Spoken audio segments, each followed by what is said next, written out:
Hare Krishna, everyone. Welcome back to the Bhagavad Gita Study Circle. We are in 141st session of the Bhagavad Gita Study Circle, and we are discussing chapter number 13, and we have covered 15 verses so far. So this is a very interesting and a very philosophical chapter. There are some very nice concepts that Krishna is talking, especially with respect to the knowledge. So, what is knowledge? What is the object of knowledge? And what is the goal of knowledge? All these things are very nicely explained by Krishna, and we have discussed some very nice verses pertaining to these particular subject matter, right? So before we begin the session, let's chant the pranam mantras. It will be displayed on the screen, so kindly join your palms so we can all chant the pranam mantras. So we have Dev, we have Hina Mataji. Thank you so much for joining.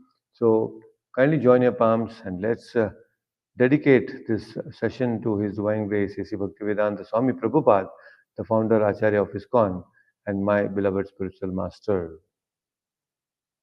नमो विष्णुपादाय कृष्णप्रेष्ठाय भूतले श्रीमते भक्तिवेदान्त स्वामिन्निति नामिने नमस्ते सारस्वते देवे गौरवाणी प्रचारिणे निर्विशेषा शून्यवादी पाश्चात्य देशतारिणे जय श्री कृष्ण चैतन्य प्रभु नित्यानंदा श्री अद्वैत गदाधरा श्रीवासादि गौर भक्त वृंदा हरे कृष्णा कृष्णा कृष्णा हरे हरे हरे राम राम राम हरे हरे ओम अज्ञानतिमिरन्धस्य ज्ञानञ्जनशलाकया चक्षुरुन्मिलितं येन तस्मै श्रीगुरुवे नमः. Hare Krishna. Welcome back everyone to the Bhagavad Gita Study Circle. So, it is very interesting that how Krishna in the previous verses we have discussed that he had very specifically mentioned about how there are some very important objects of knowledge, and those objects of knowledge were like how amanitvam, madambitvam, right? Religiosity, cleanliness, pridelessness, all these different things were discussed, right? And in the 12th, 13th, and 14th verses in the previous session, we discussed that how Krishna has mentioned that Sarvataha Panipadam Tat Sarvatokshi Shiro Mukham Sarvataha Shrutimal Loke Sarvam Avratya Tishtati. So everywhere are his hands and legs, his heads and faces. So he has ears everywhere. In this way, the super soul is existing in all different directions. So basically, Krishna was talking about Gneyam. From verse number 13, he started talking about Gneyam. Gneyam means what is the goal of acquiring knowledge? Okay, we have knowledge, we acquire knowledge, but what is the goal of knowledge? So this is how Krishna started explaining about Gneyam. What is Jnana? The process of Jnana is explained, and now he is explaining about Gneyam. What should be our goal of life? So he also explained that how the goal of life is to know what is Atma and Paramatma. That is Niyam. The goal of all knowledge is actually to know that I am the spirit soul, and above me there is another spirit soul, that is Param Atma. Paramatma is beyond or even more powerful than the Atma. So understanding all this knowledge means knowledge should lead us to know who am I and who is God. And in 15th, what he said that Sarvendriya Gunabhasam Sarvendriya Vivarjitam Asaktam Sarva Vrichaiva Nirgunam Gunabhoktarcha. So the super soul, the Paramatma, is actually the original source of all the senses. He is called Rishikesha, right? Krishna is called Rishikesha because he is the controller of all the senses. But this controller is unattached. He is not attached to anything. Although he is the maintainer of every being, and still he is unattached. And he is not under the influence of the three modes. In fact, he controls the three modes, sattva, rajas, and tamas. So this is what we have understood in the previous verses. But in the next verse, that is verse number 16, Krishna is explaining something very, very important.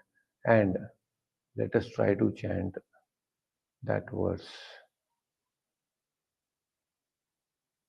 So, Dev, you can try to chant along. Yes, Prabhu.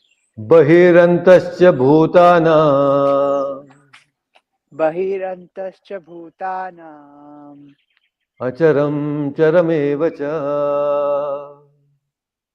acharam charameva cha सूक्ष्मत्वा तद अविज्ञेयम् sukshmatvat tad avigneyam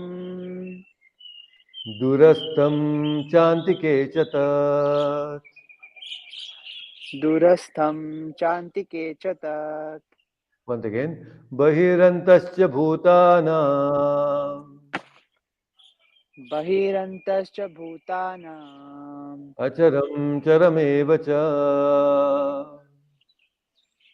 acharam charameva cha सूक्ष्मत्वा तदविज्ञेयम् sukshmatvat tad avigneyam दूरस्थं चान्तिके तच्च तत्. durastham chantike cha tat. Yes, wonderful. Please read the translation. Yeah. The supreme truth exists outside and inside of all living beings, the moving and the non moving. Because he is subtle, he is beyond the power of the material senses to see or to know. Although far, far away, he is also near to all. Hare Krishna. Yes, Hare Krishna. So this is these kind of verses are very much found in the Upanishads. It's very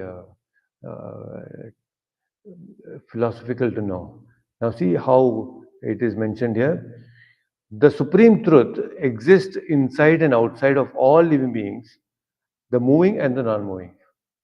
So what happens is this Krishna, supreme truth is Krishna, absolute truth is Krishna.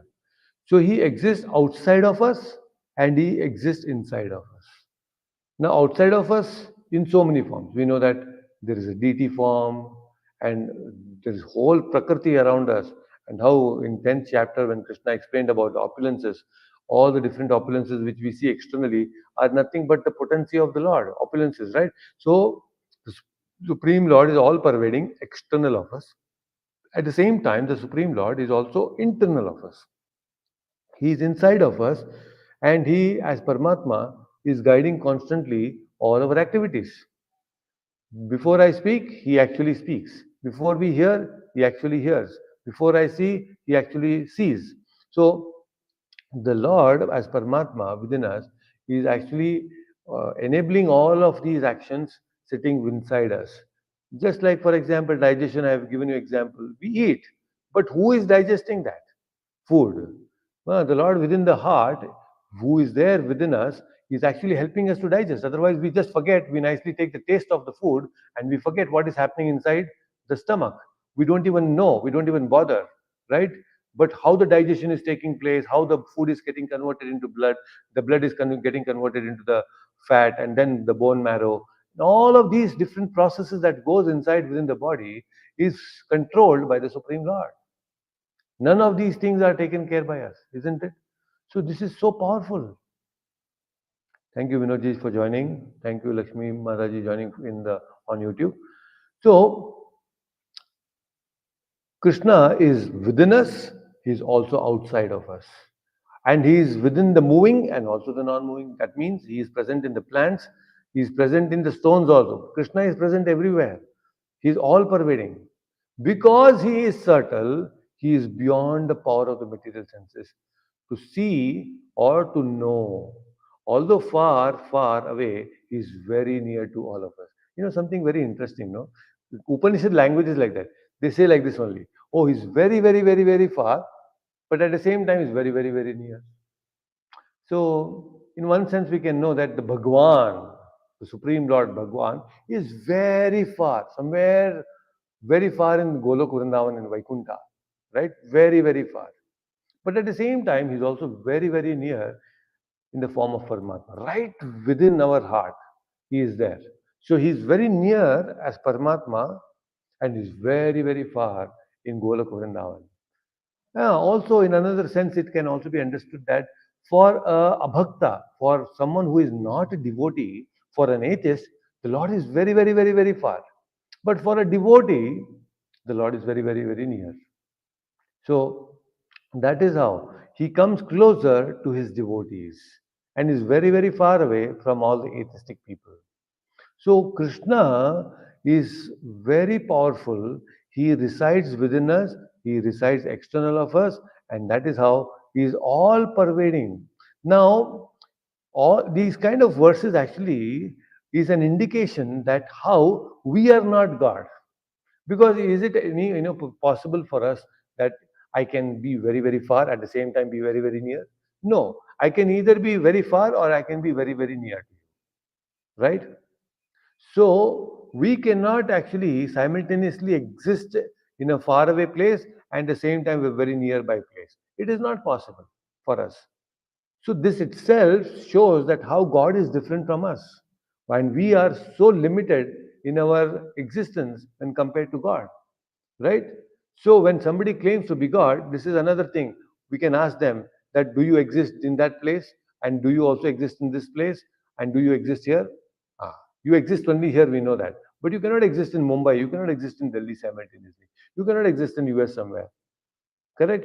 So you or we all of us we are limited, we cannot be God. So these verses are an indication to all of us that how we cannot become God, nor we are God at any point of time. Because God means He exists in a faraway place, He exists in a nearby place all the time. We are not God, but we are gods. Apostrophe S. Means what? We cannot become God, but we belong to God. That is our position. Our position is we belong to God. We cannot become God because He is omnipresent. We cannot be omnipresent, right? We are bahirmukha. We actually God is present everywhere. He is inside of us. He is outside of us. That is what this verse is saying. But we are not able to see Him outside. Neither we are able to see Him inside. When we are not able to see Him outside, it is even more difficult to see Him inside, right? So, why we are not able to see God face to face is because we are bahirmukha. Bahirmukha means we have turned away our face away from God. And that is why that's the problem. And where is our face right now turning towards? Our face is right now focusing on all the sense objects. I want to eat this, I want to see this, I want to hear this, everything material. We have become bahirmukha. We have actually taken our senses outside of the purview of spirituality. And that's why we are not able to see God. Right? In the Katha Upanishad, it is mentioned, Prabhupada says, he gives a lot of references in these verses from different Upanishads. In the Katha Upanishad, it is said, Asino duram rajati shayano yati sarvataha. So, which means that God is actually very, very near. At the same time, is very dura. It's very difficult to find Him. So, very interesting verse number 16. So, we should contemplate on these things and see that we should never at any point of time think that God is actually far away from us. We should actually, as devotees, should always think that God is next to me. He is always with me. That is our mood. Our mood is that we are not alone. The Lord is always with us.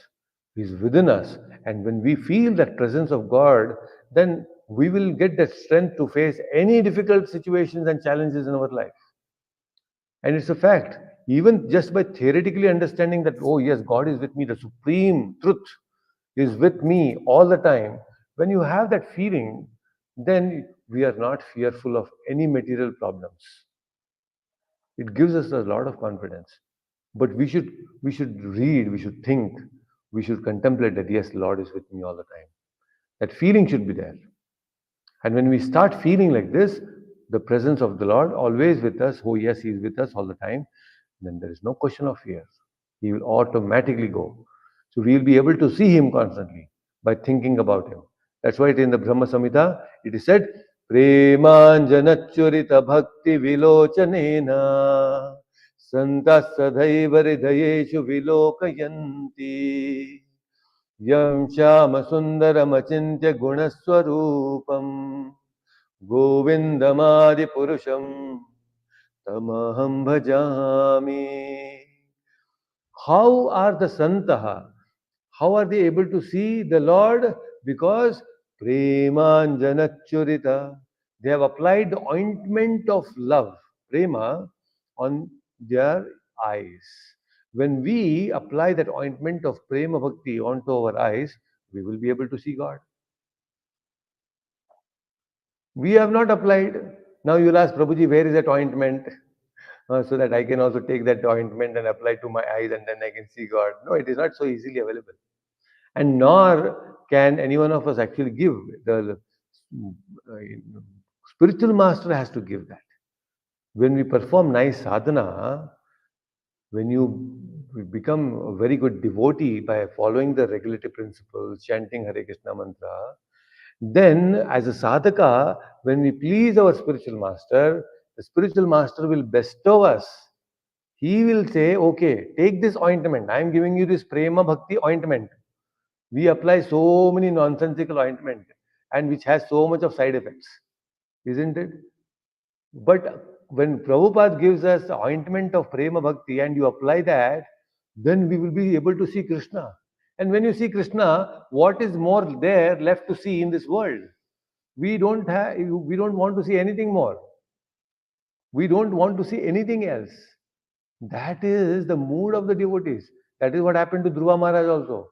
He was wanting, oh, I want this, I want big kingdom, I want a lot of money, wealth, I want to become richer than my father Uttanapada. But when he saw the Lord face to face, then what happened to him? He said, oh, all this what I was hankering for is nothing but pieces of glass, all broken pieces of glass. I was looking for all these broken pieces of glass. My Lord, now I have got a diamond. I don't want all that. That is what will happen to us. When we apply that the Prema Bhakti ointment and see God, then we will not hanker for anything material. So this should be our mood. So God is not away from us. He is very much within our heart, guiding us all the time. But that bhakti should be there. Bhakti will come when we follow the principles properly. Right? So good. So we'll chant the next verse. Dev, you can unmute yourself. Let's chant the 17th verse. अविभक्तं च भूतेषु अविभक्तं च भूतेषु विभक्तम् इव च स्थितम् विभक्तम् इव च स्थितम् भूतभर्तर् च तज्ज्ञेयम् भूतभर्त्य च तज्ज्ञेयम् ग्रशिष्णु प्रभविष्णु च ग्रशिष्णु प्रभविष्णु च अविभक्तं च भूतेषु अविभक्तं च भूतेषु विभक्तम् इव च स्थितम् विभक्तम् इव च स्थितम् भूतभर्तर् च तज्ज्ञेयम् भूतभर्त्र च तज्ज्ञेयम् ग्रसिष्णु प्रभविष्णु च ग्रशिष्णु प्रभविष्णु च. Wonderful. Thank you. Let us chant the read the translation. Although the supersoul appears to be divided among all beings, he is never divided. He is situated as one. Although he is the maintainer of every living entity, It is to be understood that he devours and develops all. Hare Krishna. Oh, see, such a wonderful, powerful thing. Achyutanji, thank you so much for joining. Hare Krishna.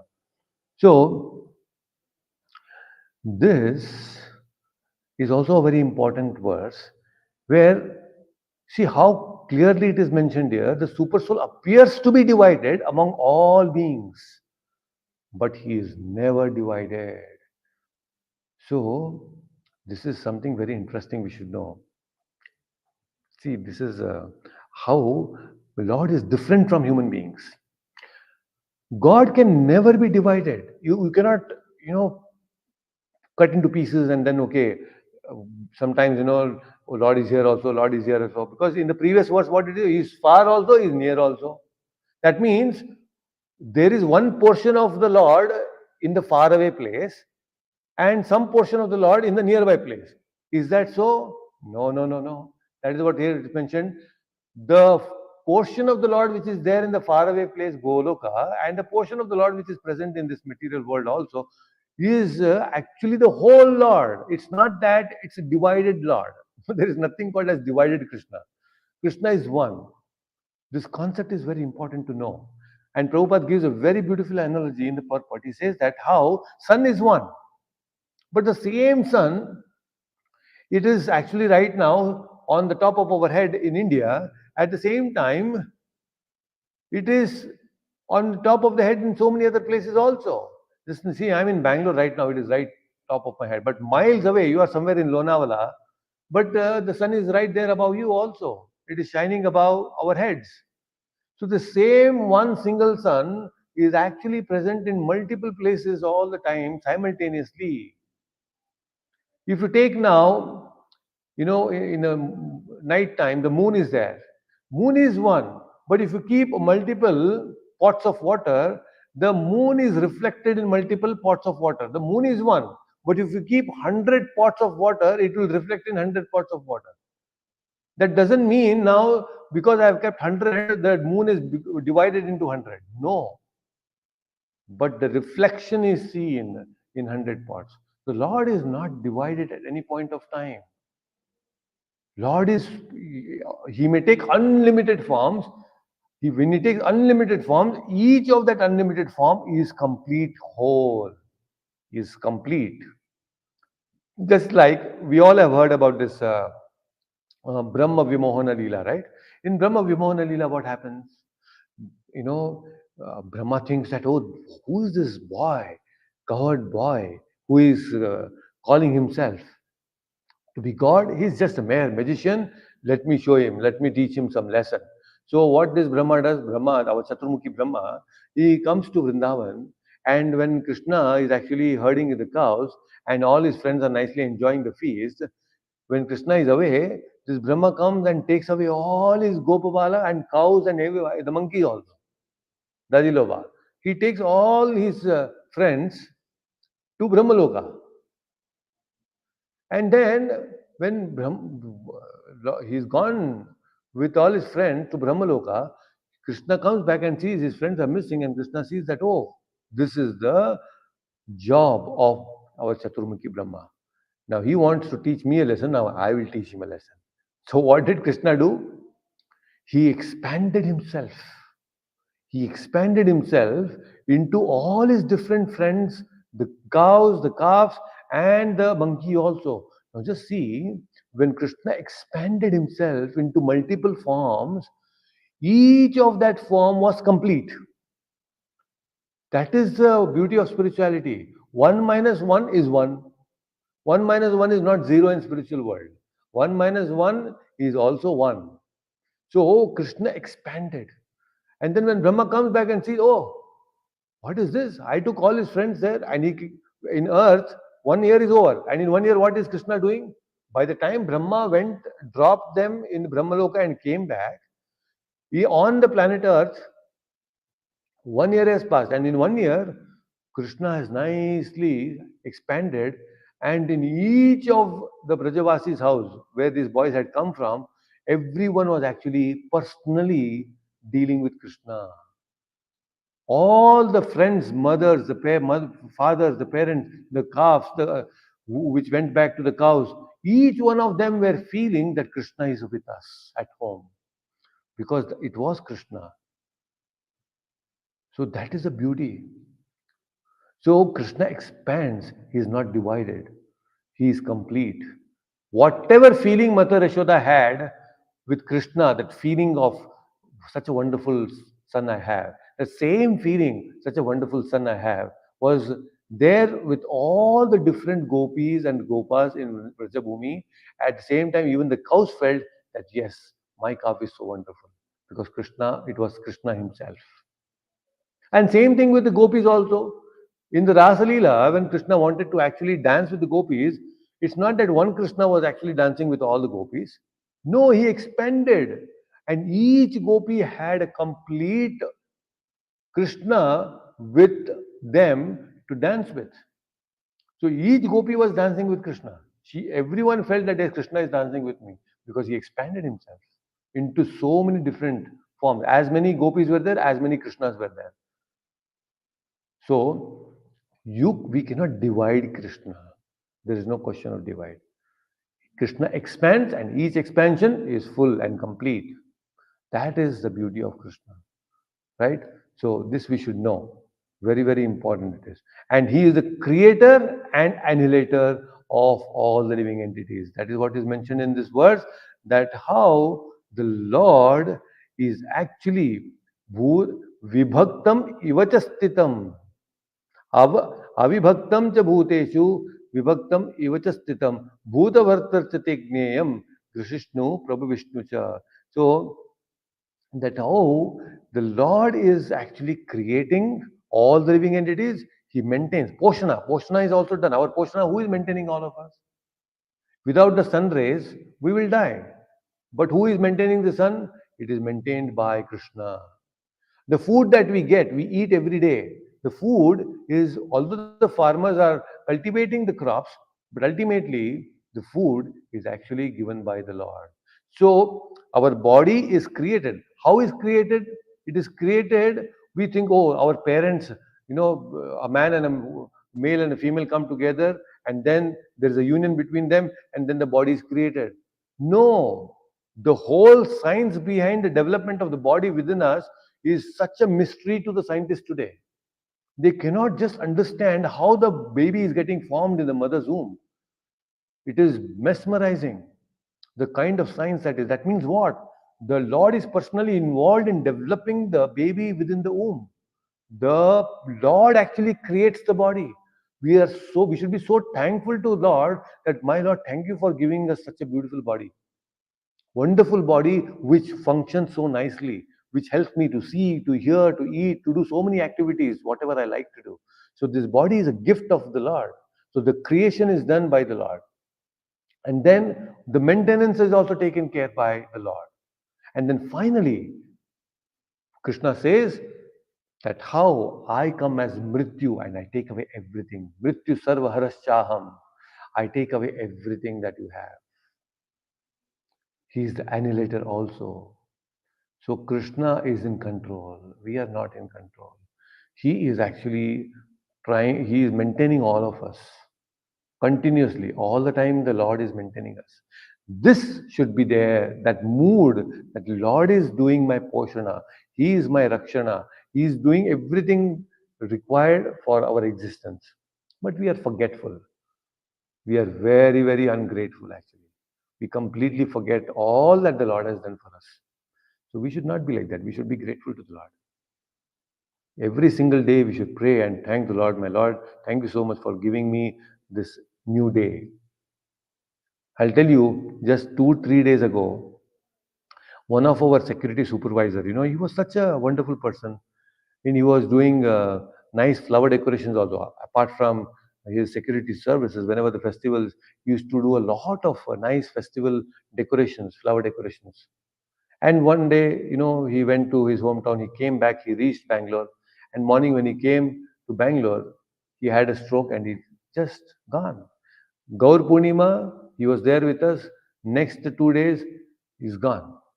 He's no more.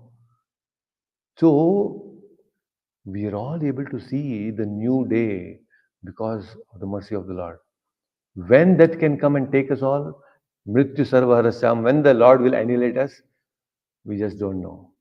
So we should be prepared and better prepared, because when we know this knowledge of the Bhagavad Gita, then it will help us to remember the Lord. When we remember the Lord, my Lord, you come and take me anytime now. I am ready. I am prepared. That should be our readiness for death. We are not ready for death. Actually, we are not ready for that. We are like, I'm enjoying my life. I'm nicely eating, I'm going around, and that is all okay. But we can do everything that we want to do. But at the same time, we should remember the Lord all the time in every situation. Then that means we are ready for that. We are not ready for that as of now. So let us be aware that we should be prepared for the upcoming things. So, Hina Mataji, you can unmute yourself. Let's chant the next verse. Verse number 18. ज्योतिषाम् अपि तज्ज्योतिस् ज्योतिषाम् अपि तज्ज्योतिस् तमसा परमुच्यते तमसा परमुच्यते ज्ञानं ज्ञेयं ज्ञानगम्यम्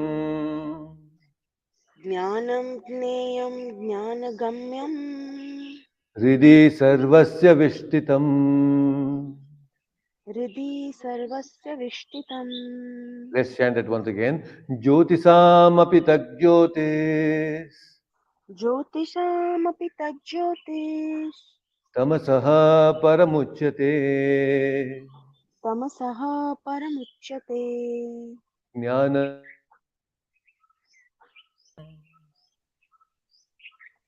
ज्ञानं ज्ञेयं ज्ञानगम्यम् hridhi sarvasya vishtitam. हृदि सर्वस्य विष्टितम् Wonderful. Please read the translation. He is the source of light in all luminous objects. He is beyond the darkness of matter and is unmanifested. He is knowledge. He is the object of knowledge and he is the goal of knowledge. He is situated in everyone's heart. Hare Krishna. Yeah, see, such a wonderful verse it is. How Krishna is very beautifully explaining to Arjuna, oh Arjuna, look at this. I am the source of light in all luminous objects. Source of light. Now, what does that mean? It means that the sun that we have, our whole world is illuminated by whom? The sun and the moon, isn't it? We are all able to see. Just imagine if there is no sun. Do you think that we will be able to generate that much of electricity to the extent that we can lit up the whole world? No, we cannot. It's just not possible. In fact, now we have a new scheme coming up, right? Rooftop, everywhere we are going to have solar panels so that India will get a lot of electricity. Why? Because there is sun, right? And then because of there is sun, through the solar panels, we will illuminate our homes. But have we ever inquired or even tried to understand that how the sun is producing so much of light and energy? That Krishna is saying he is the source of the light of all the luminous objects, like the sun and the moon.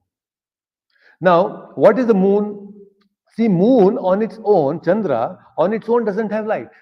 What is the Chandra doing? The Chandra is actually reflecting the light of the sun, isn't it? So the moon is reflecting the light of the sun. Now, similarly, the sun actually doesn't have a light on its own. It actually is a mirror, like a mirror. It is reflecting the light of the Brahma Jyoti that is coming out of Krishna's body, Lord Vishnu's body. So, Lord Vishnu's body is having Brahma Jyoti. That Brahma Jyoti is actually being reflected by the sun. Sun is nothing but a mirror. On its own, the mirror does not have any light, reflecting capacity. The mirror reflects only the light which falls on it, right? So that is why Krishna is saying that I am the source of all these luminous objects. Very, very important. But now, right now, what is happening? Just like sometimes the sun is covered by the clouds. And when the sun is covered by the clouds, we are not able to see the sun. So similarly, right now, because of this Mahat means the earth, water, fire, air, ether, mind, false ego, intelligence, the different layers are there. This Mahat is like a cloud due to which we are not able to see the Brahma Jyoti. We are not able to see the Brahman because of this covering, this cloud of material elements. Otherwise, the Lord is all illuminous. He is luminous all the time. And all these different objects are actually getting the source of light from the Supreme Lord. Very, very important. And that is why He is beyond darkness. It's very interesting to know, all of you. You know what? Generally, we have learned in science is it is said that what is darkness? Absence of light is darkness. That means when you take away light from a specific space, when there is no light in space, then that becomes darkness. But actually, it is not so. Darkness is a substance, it is a separate element. There is an element called darkness. I think now the modern science has begun to accept darkness in that way. But in our Vedas, in our scriptures, it is already explained just like light is a substance, darkness is also a substance, it's an element. It is not that there is no light, because there is no light, there is darkness. No, it's not like that. Darkness itself is a substance. There's a very beautiful pastime. I don't exactly recall it right now. I'm not able to recall. But Arjuna and Krishna, they go out in a different space, in a different dimension, to find a particular soul who was missing, a Brahmana's son or somebody like that. And when they go there, they were covered with a thick layer of darkness. And actually, Krishna and Arjuna break that thick layer of darkness. It comes in Bhagavatam. They break the layer of darkness. It doesn't mean that there was no light because that's why there was no darkness. No, darkness itself is an element. This is something that we should know. Right? So Krishna is saying, I am beyond the darkness. Darkness cannot cover me. I am the supreme light. Right? So it's very, very powerful. So what Krishna is trying to basically say in this verse is, he's saying, Jnana Gneyam Jnana Gamyam. There is knowledge, there is process of knowledge, and then there is goal of knowledge. So this is very important. What is that? There is knowledge, jnana, then there is object of knowledge, gneyam. No, jnana, gneyam, jnana gamyam. Then there is goal of knowledge. So just like a doctor, there is medical science, right? What is medical science? Medical science is a knowledge, is a whole body of knowledge. But then for a doctor, when he studies that books of medical science, he is getting the knowledge. What is the object of knowledge? The object of knowledge is the patient. The patient is the object of knowledge for the doctor. But is that all done? Knowledge is there and the patient is there, but that is not all over. What is the goal of that knowledge? The goal of that knowledge is that the patient should get cured. So there is jnana, knowledge, then there is gneyam, object of knowledge, and then there is goal of knowledge. So similarly, in the spiritual life also, there is knowledge. Then the object of knowledge is what? All the different things, amanitvam, adambitvam, all these different things we have studied, right? These are all different things that we should acquire. And ultimately, the goal of knowledge is what? To know who am I and who is God. So, this is very, very important. And in this material world, we need sun and moon. In the spiritual world, there is no such thing as sun and moon. Krishna's Brahma Jyoti itself is so powerful that everything is illuminated there. There is no such thing as night, darkness in the spiritual world. Spiritual world is always illuminated. Of course, if Krishna wants to perform some nice leelas in the spiritual world, he may have some special effects created out of his own potencies. He may bring the evening time, just like there is a very beautiful atmosphere that is there in the evening. So he may create a lot of special effects in the spiritual world, but it is always lit. There is nothing called as darkness there. Aditya Varnam Tamasa Parastat Aditya Varnam Tamasya Parastat is beyond darkness. So that's why we should know that how this transcendental knowledge takes us also away from darkness.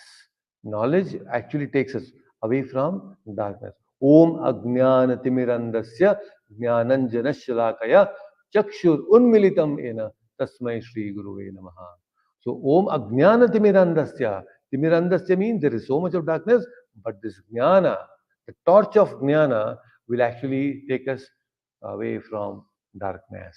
Very, very important.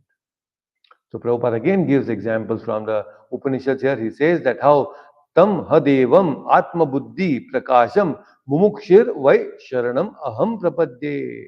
The knowledge is given by the Supreme Lord who is situated in everyone's heart. Krishna says in the Bhagavad Gita also, Matta smritir jnanam apohanam cha. Jnana, knowledge comes from within.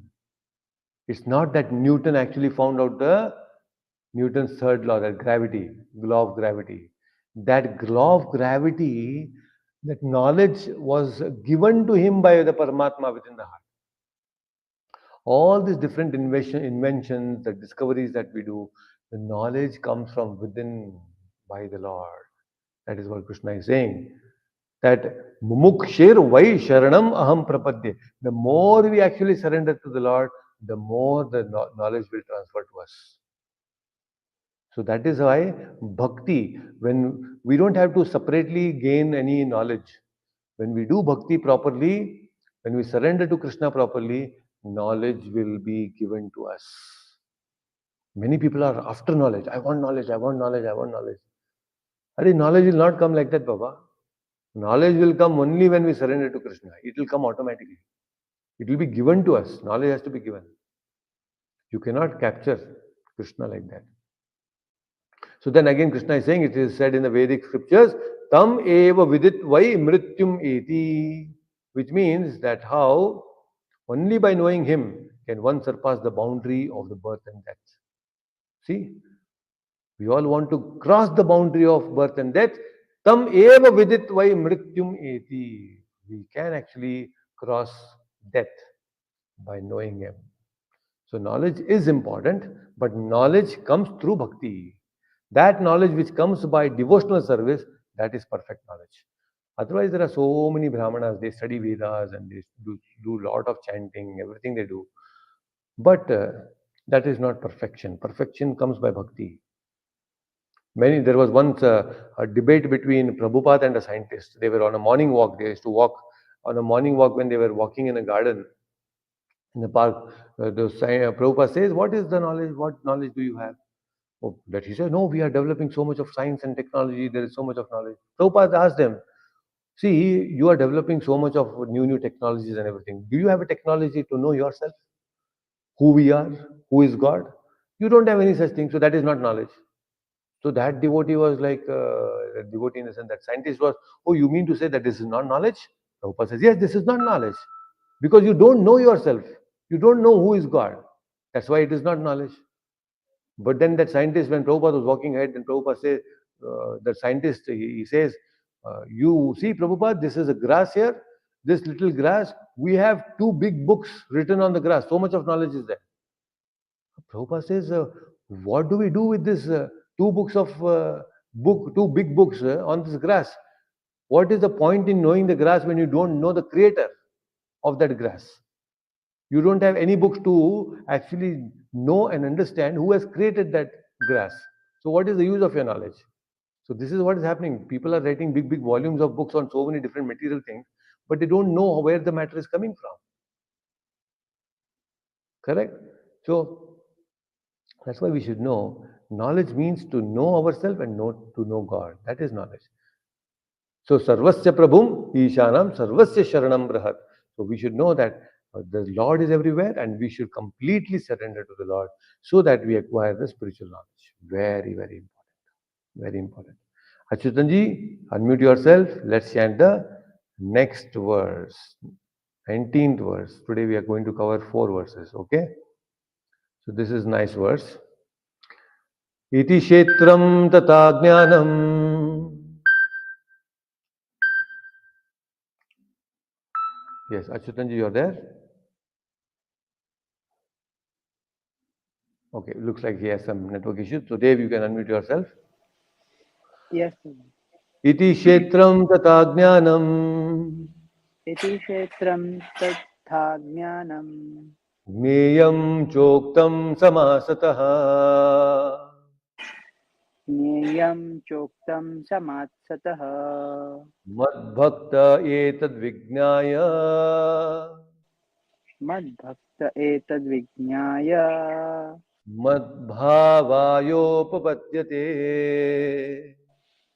मद्भावायोपपद्यते। Once again, इति क्षेत्रं तथा ज्ञानम् इति क्षेत्रं तथा ज्ञानं ज्ञेयं चोक्तं समासतः ज्ञेयं चोक्तं समासतः मद्भक्त एतद्विज्ञाय मद्भक्त एतद्विज्ञाय मद्भावायोपपद्यते. मद्भावायोपपद्यते. Wonderful. Please read the translation.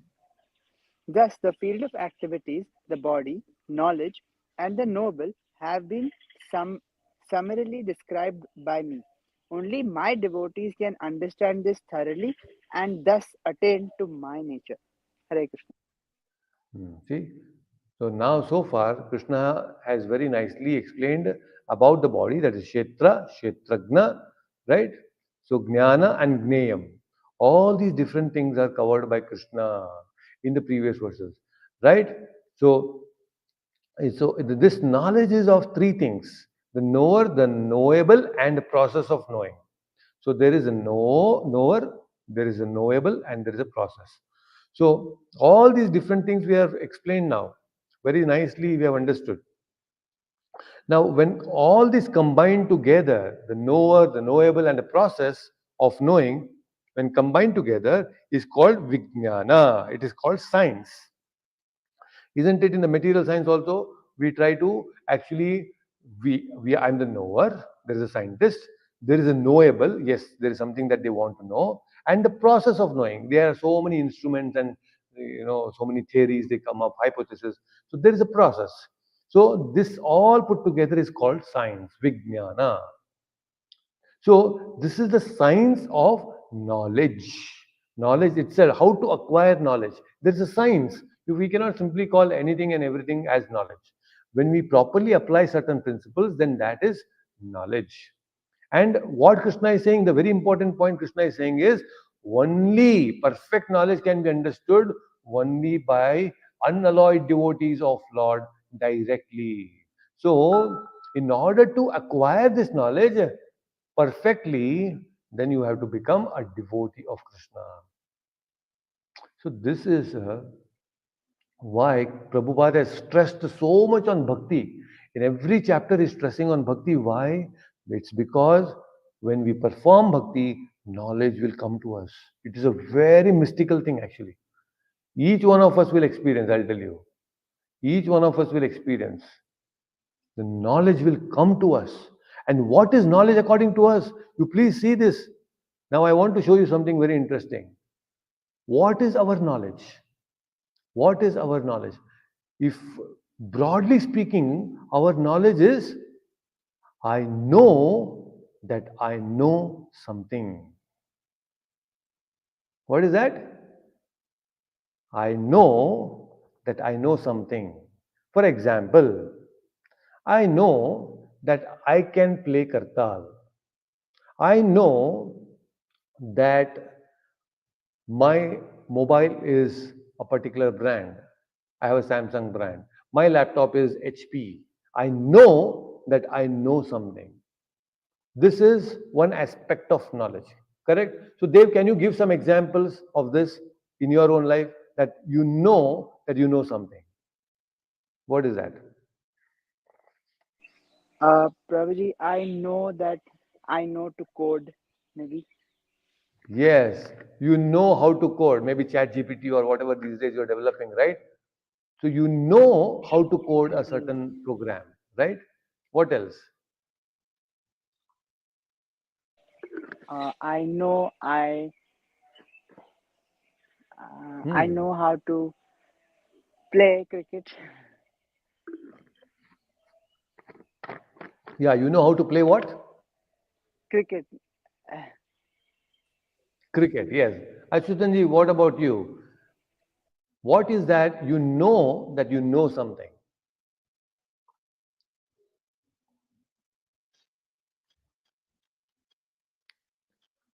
I probably know something in my area of finance.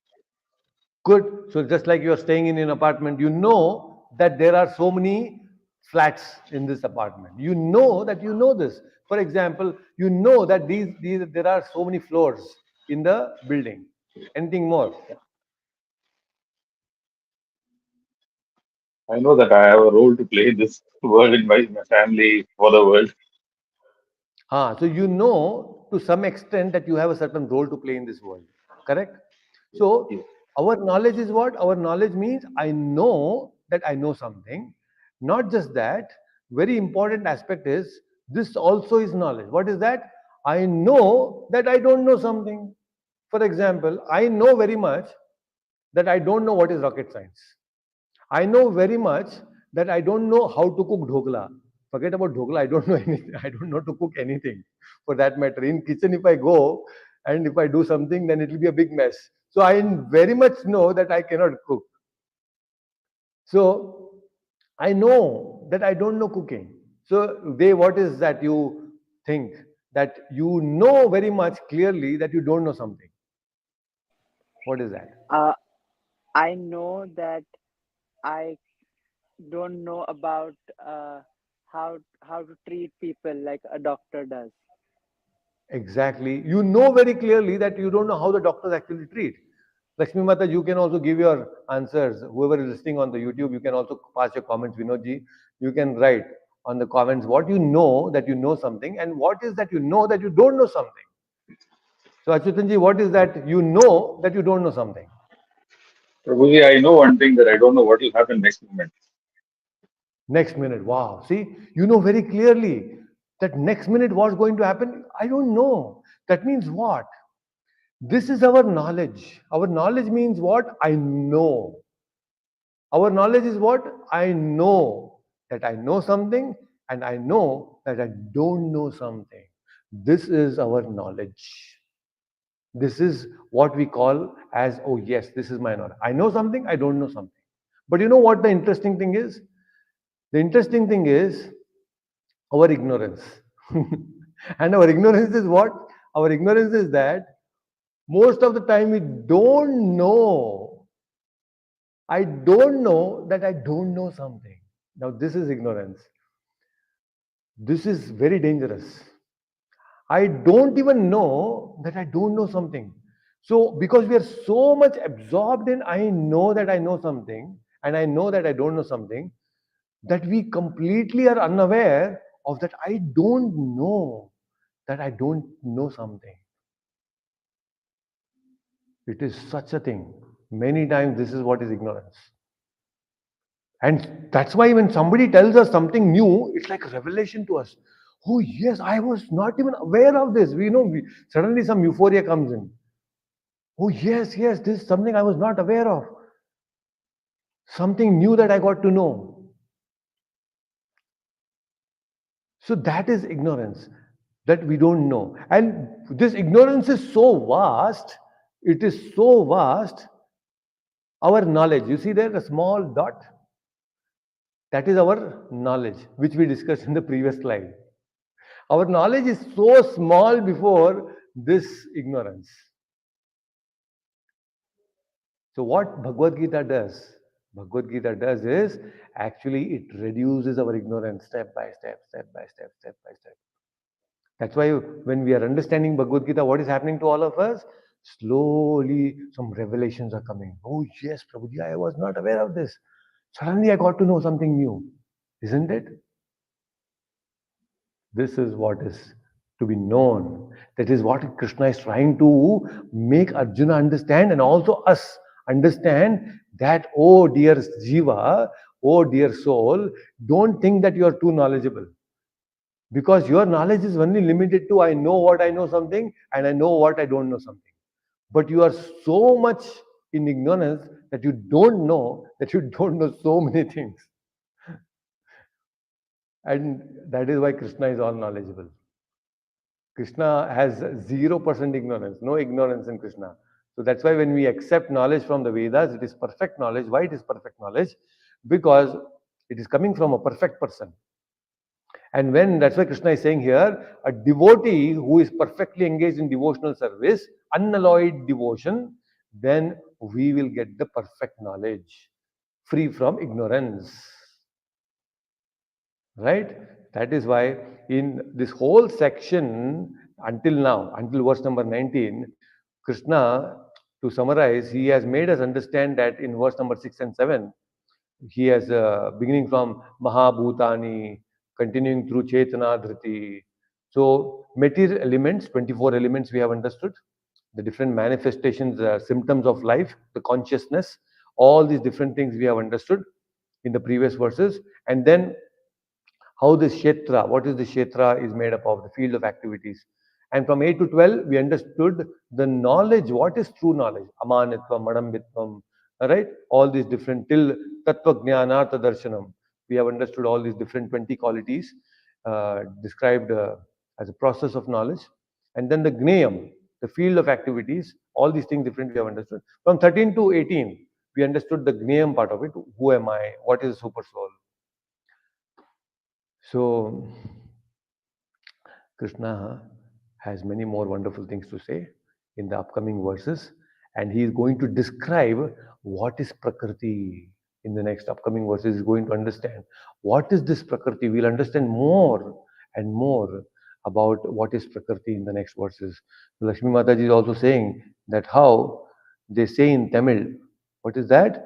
Katradu kai alavu kal kaladadu Ulagalavu, something in Tamil which I am not able to pronounce properly, but it's translated as all I know is if I grab some sand in my hand, and what I don't know is is the whole world, isn't it?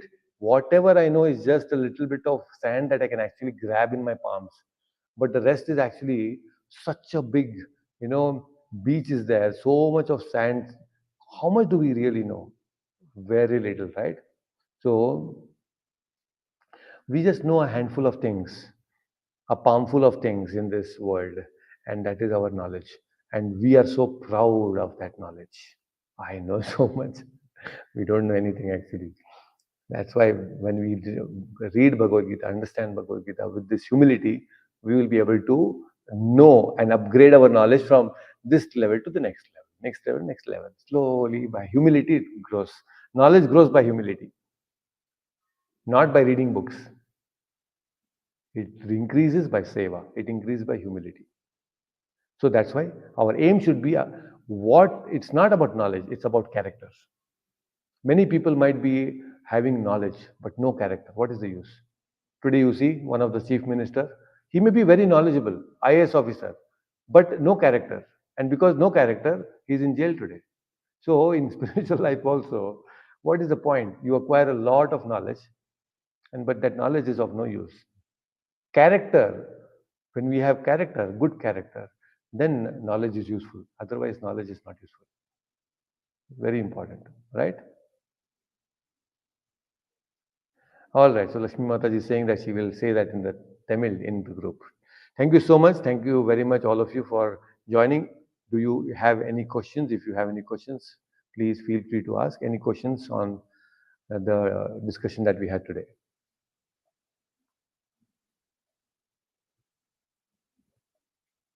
So please contemplate on all these things. Next upcoming verses, very interesting things Krishna is going to describe, especially about the Prakriti.